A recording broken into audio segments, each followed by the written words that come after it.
மத்திய அரசின் திட்டங்களை அமல்படுத்துவதில் தமிழக அரசு ஆர்வம் காட்டுவதில்லை என்று பாஜக மாநில தலைவர் அண்ணாமலை தெரிவித்துள்ளார்.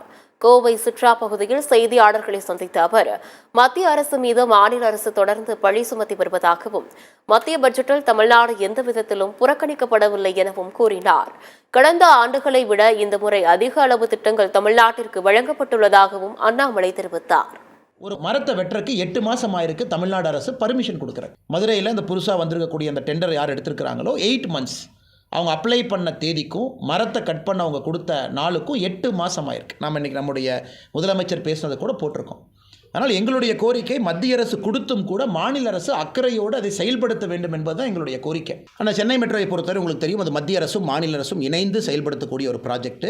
உதாரணத்துக்கு சென்னை மெட்ரோவை எடுத்துக்கிட்டிங்கன்னா, இதில் நாம் பார்த்தீங்கன்னா மத்திய அரசினுடைய பங்கு, சென்னை மெட்ரோவை பொறுத்தவரை மத்திய அரசினுடைய பங்கு 7,424 கோடி ரூபாய் மத்திய அரசு கொடுத்துருக்கணும்.